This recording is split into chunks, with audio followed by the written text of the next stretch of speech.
ID the Future, a podcast about evolution and intelligent design. How do you separate the facts from the narrative?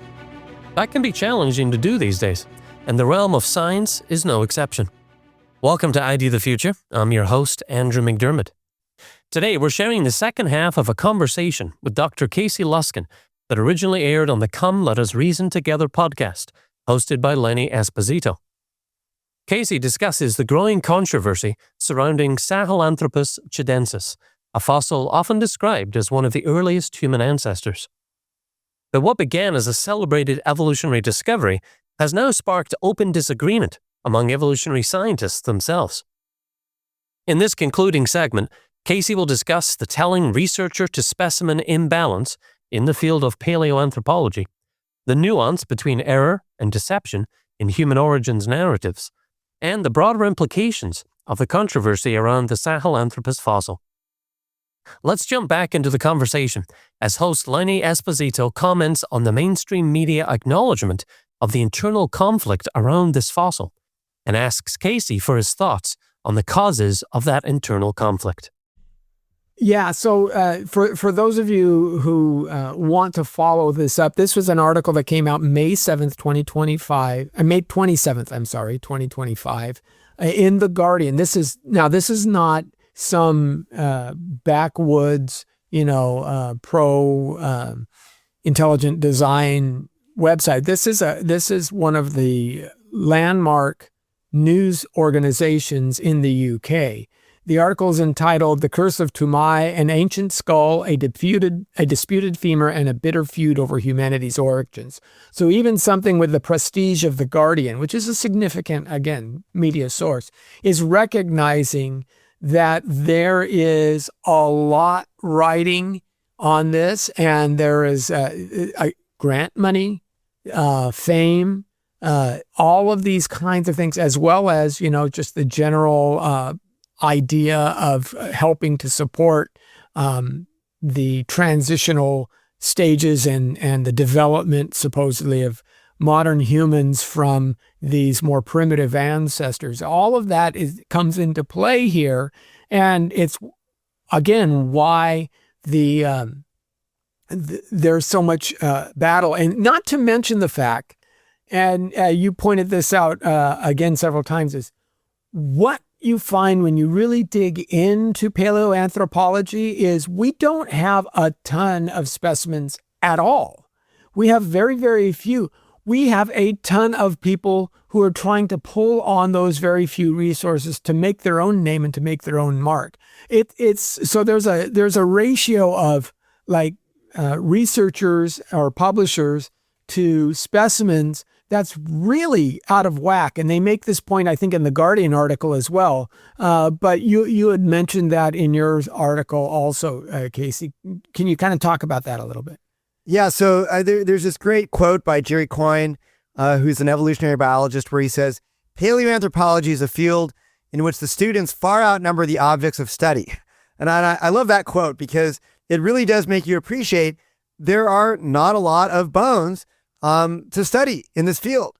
And they're going off a very, very limited data set, making grand claims about the origin of human beings. As you said, Lenny, there's a lot of fame and research prestige and also grant money at stake with whether or not your fossil really is that upright walking bipedal species at the dawn of the human lineage. And so that brings the human element into the conversation. A lot of politics, a lot of, opportunities for people to be not perfectly objective. And I'm not criticizing these scientists. I mean, they're human beings, all human beings, all of us are capable of being susceptible to these kinds of, biases and confirmation biases and preconceived notions and letting our emotions or our preferences influence our interpretations. So it can happen to anybody, but we have to be very, very careful with it, especially in the field of paleoanthropology. And in fact, Scott Williams, that paleoanthropologist at New York University, who was one of the lead scientists on this paper that was just published, he had a quote in the most recent Guardian article about their paper where he says, "I think it's a case of too few fossils and too many researchers." And when I read that at first, I was like, well, yeah, I mean, that's fair. Like, we need more fossils. Like everybody would agree with that. And I think that that's absolutely true. But the question that I started to wonder in my mind when I learned the backstory of this fossil is, could it also, that quote that he made, lend itself to a sort of a darker interpretation that there should be fewer researchers studying the specimen? Again, he said, I think it's a case of too few fossils and too many researchers. What does he mean by too many researchers? I don't know for sure. And I don't know that Williams intended it to be taken that way, that there are too many researchers. There should be fewer people researching this. But we do know that there have been rumors that the original discoverers of this fossil have made it difficult for other competing researchers like Roberto Macchiarelli and his team to get access to the bones so they could do their own independent assessments. And that's been a very interesting story, that there has been some very intense politics. That's why I think Macchiarelli in this Guardian article said that there is, quote, competition in politics in the field of paleoanthropology. It's been very difficult. He actually talked about how, we could not get access to the bones. And I think that led to a lot of bitter feelings here. So this is very, very interesting. And I think that it tells a lot about the human side of this story, that maybe some folks would prefer that certain researchers were not expressing their opinions on this fossil. Yeah, and again, we all recognize that what science is one puts forth a hypothesis, and the scientific method by its nature is to say, can that hypothesis be broken? Can it be shown to be false?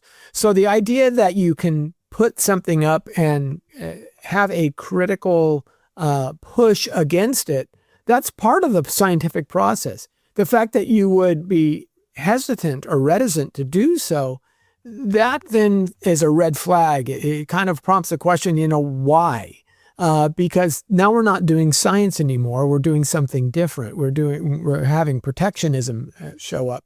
And again, as we said, this was, it's not the first time that, and not all prior discoveries that maybe people had assumed were part of an evolutionary chain have been necessarily frauds. They were just, sometimes they're mistaken, right? There were mistaken discoveries that people had either misidentified or had hoped would fit in this lineage, and it turned out later to be wrong. And Neanderthal, even, for example, there was that point in time where people thought Neanderthals were a direct, a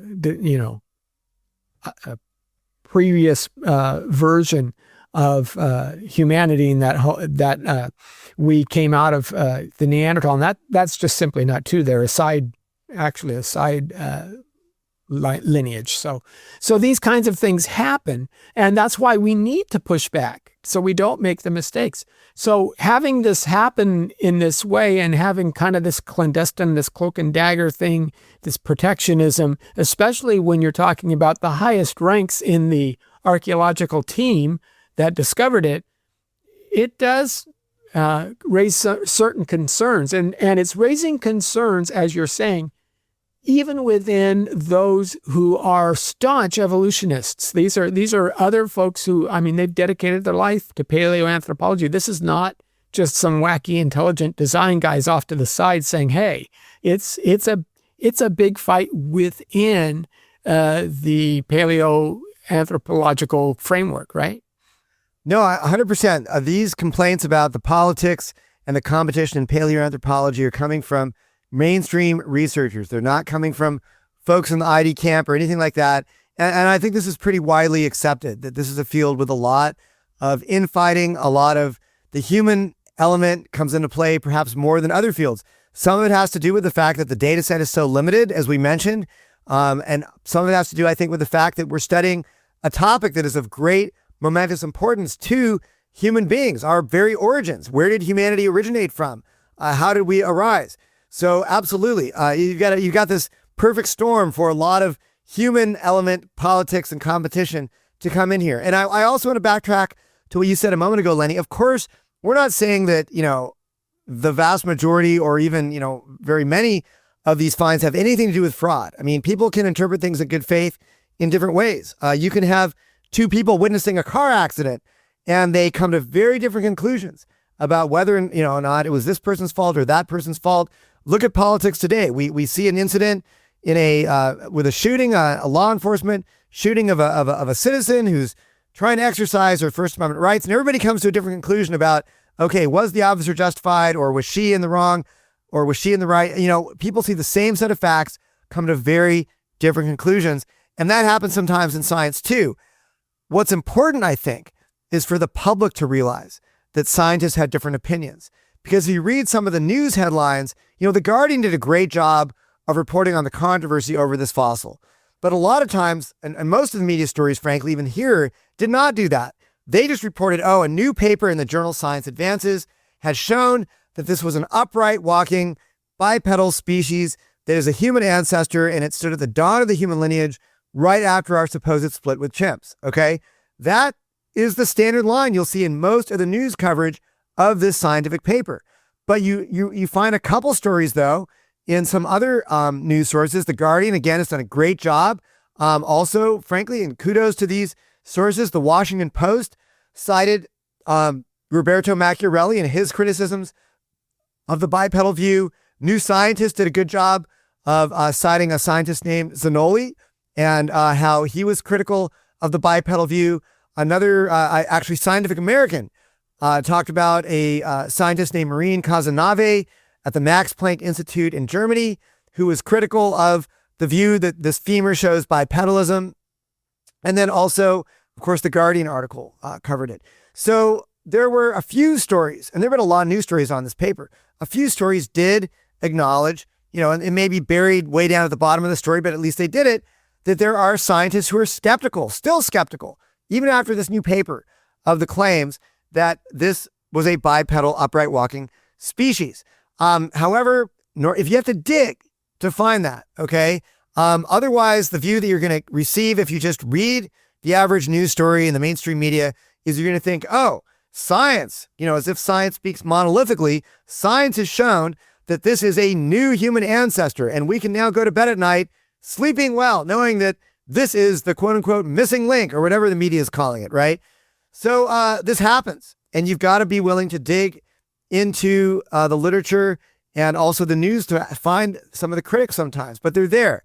This is one of the reasons why at Science and Culture Today, which is our website, scienceandculture.com, we work hard to try to help people see, what's really going on in the scientific community and dig up this information that often is not made very easy to find for the public by most of the mainstream media. Okay, and in the original argument, the original kind of back and forth, we're talking about journals like Science Advances, the Journal of Human Evolution. These are actually top-ranking journals. These aren't side journals. I mean, I know New Scientists will publish an article and things like that, but that's a popularizing magazine. That's not for the individuals who are actually doing the work day in and day out. Those individuals who are actually doing the science and are checking one another, the actual peer review happens in journals like Science Advances or the Journal of Human Evolution. And this is where this discussion is going on. Now, there may be folks who say, well, yeah, see, there's discussion going on in the journals. Therefore, the science is working. But our complaint isn't that the discussion is happening now. We're all for that. I'm glad to see that's happening. The problem is it was delayed, and it seems to be that it was intentionally delayed for much longer than it should have been, at least. And then it was initially generated because the femur was exposed to a person's eyes who shouldn't have seen it. And those things that are coming out of the Guardian article. So it was almost like, yes, the discussion's going on, but it had to be forced into the mainstream in order for that discussion to even happen. And again, that's where you start to say this is almost more than just a blind bias. There's something else that's happening here. Yeah, I mean, what you just described is kind of the message that Guardian article from last year wants to communicate, that if this graduate student had not stumbled upon this femur and then she showed it to her, this other faculty member, would we even be talking about this femur today? Would it ever come to light? I don't know. But the message is that it was hidden for a long time, possibly because it didn't fit the narrative that this is a bipedal human ancestor. So this is the political side of the issue. And the media plays along with it sometimes. The media will often, they have an agenda to promote human evolution, to promote Darwin. And so a lot of times I think in this case, the human element was so interesting that they were willing to dig into it and talk about it, because that was also very good for selling newspapers probably. And I'm fine with that. I think The Guardian wrote a couple very good stories about this study in this paper. However, it doesn't usually happen. Usually it just gets a lightweight treatment, dumbing down the evidence to promote evolution to the public. So I'm glad this was brought to light here. Well, yeah, it makes you wonder how many of the prior, announcements have been colored, and we just don't know all of the facts. And to be fair, I can hear some people say something like, well, this is just a one-off. This doesn't happen a lot. Well, let's talk about the recent article that I had mentioned before from the New York Times. Moroccan cave fossil yields a possible missing link in human evolution, right? That's the selling point. That's what's going to, get clicks, sell papers and things like that. But when you look at the paper in Nature, what did they actually find? So here's a completely separate case of paleoanthropology, something that's more recent, actually. It's coming out right this year or last year. And it's a 700,000-year-old ancestor, or a 700,000-year-old fossil, I guess. And the New York Times is labeling it a missing link. First of all, where are they getting that concept from, that there's some kind of intermediate? Where did they draw that from? And what is the actual find that we're looking at? Yeah, so great questions, Lenny. So this other paper that just came out in the journal Nature reported a few bones that were found from a specimen in Morocco. Specifically, they found 3 jawbones, one of which was very complete, another of which was a half jawbone, a half mandible, and the third of which was very, very fragmented.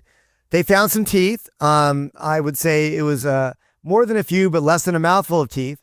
And they also found 8 vertebrae, okay? There was also a chewed up femoral shaft that was found in the cave, but the stratigraphic relationship between the femoral shaft and the other bones was uncertain. Caves are sometimes described as being like washing machines. They can fill up with water and dirt and everything gets jumbled around. So it's not always clear what is related to what. I don't know exactly where the femur was found in the cave, but it's not clear that it's related to these other bones. So, what they found was interesting, but it's not a lot to go on.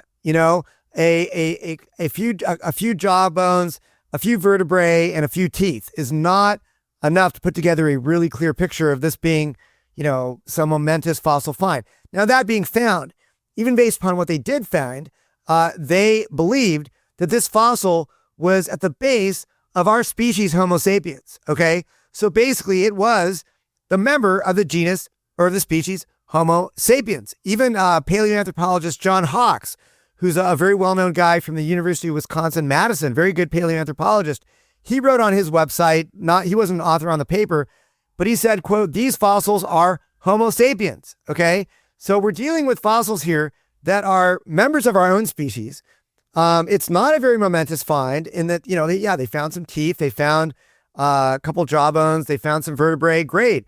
That's really cool. But does that justify the New York Times running the headline that this is a, quote, possible missing link in human evolution? I don't think so. I think they're overstating things to get clickbait from the public and to promote Darwin, as they have the right to do, but we also have the right to criticize them for overstating what was found. And I think that's absolutely what's going on here. The media always looks for an opportunity to promote evolution to the public, to go on a little crusade, to evangelize folks for Darwin. And that's exactly what is going on here. And I want to say that, you talked about the Sahelanthropus tchadensis paper not just being a one-off, and that there was another view, and that there was some media spin going on. That you're absolutely right, Lenny.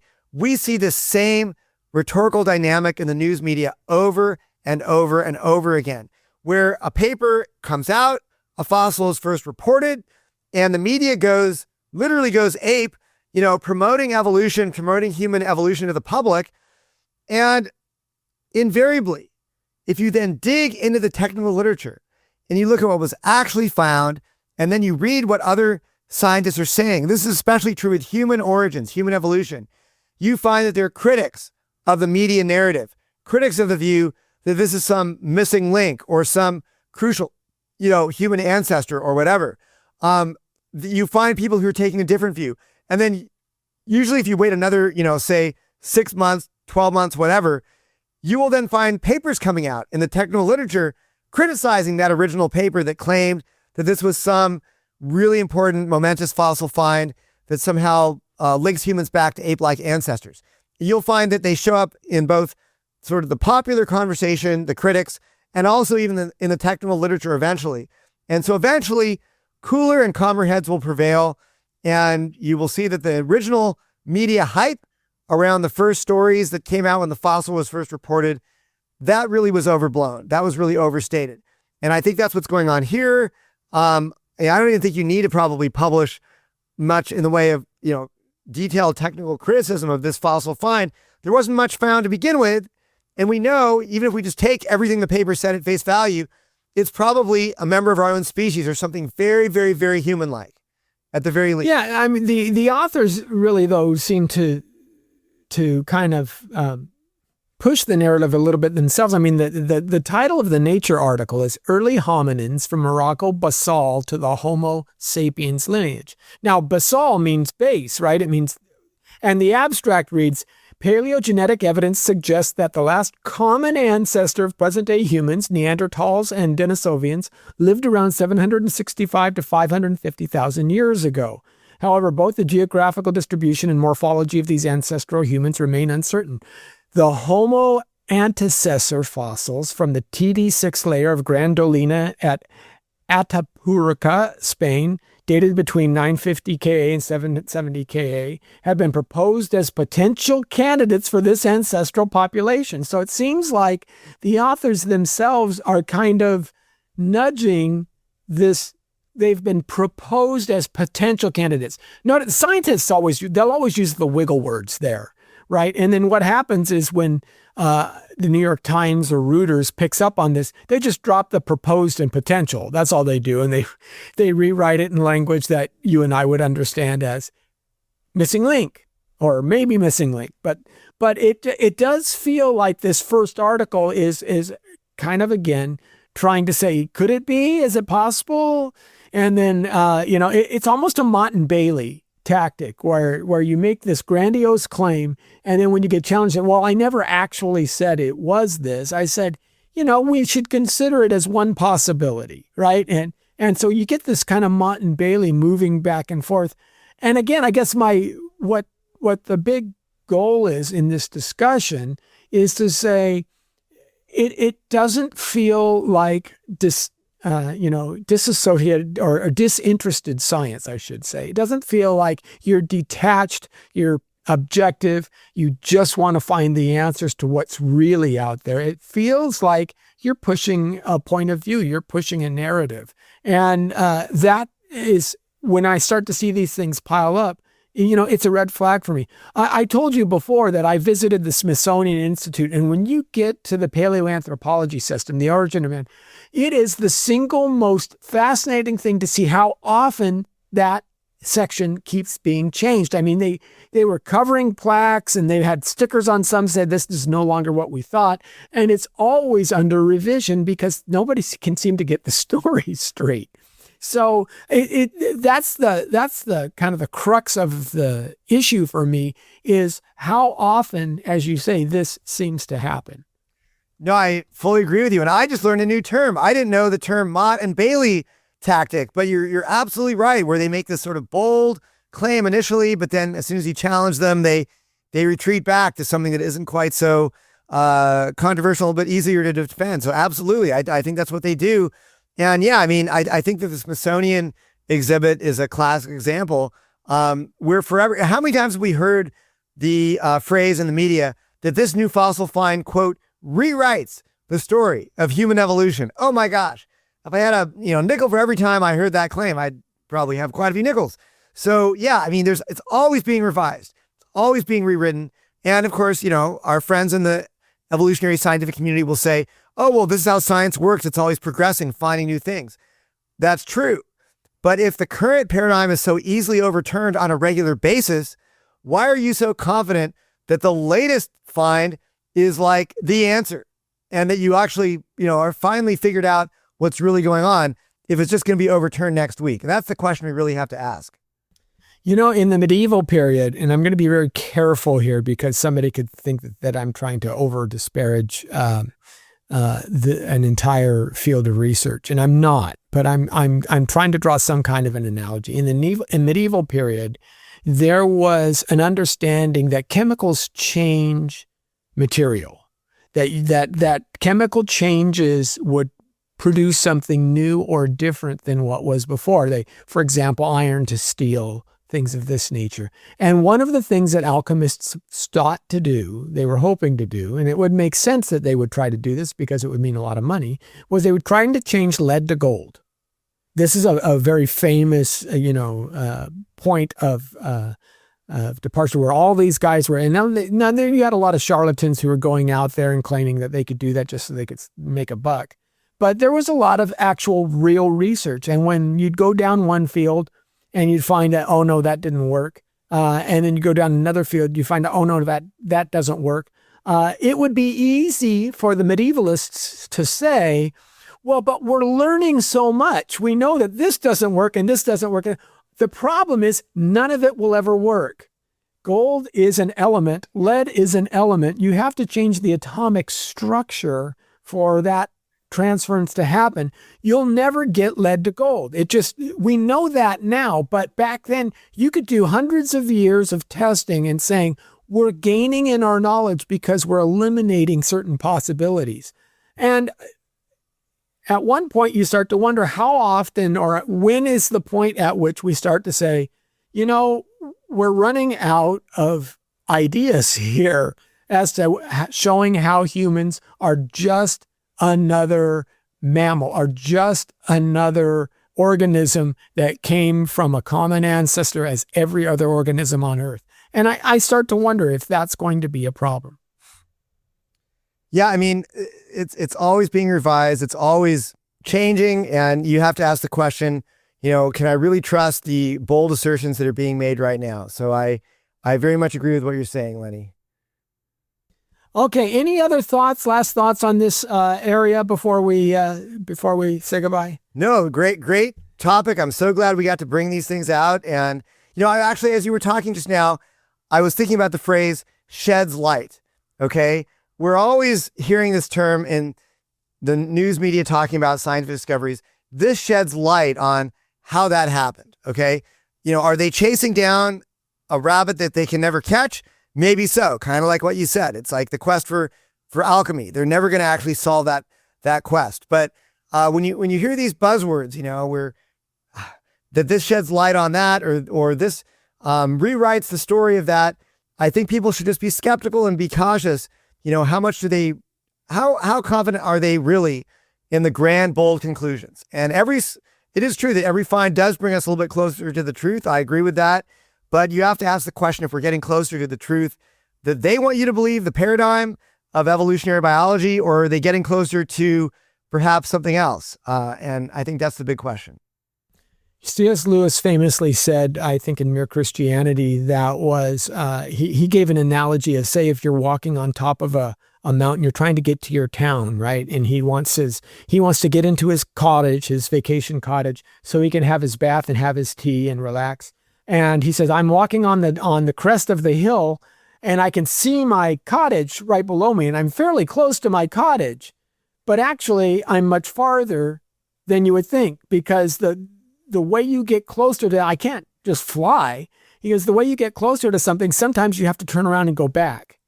By turning around and going back, you're actually making progress towards your ultimate goal because you have to then take the other fork in the road and move to the other side. And that's when you're actually closer to your bath and your tea. And I think Lewis makes an interesting point there. And sometimes in science, I think that's true as well, where we may have to stop. We find ourselves going down a blind alley that has a dead end.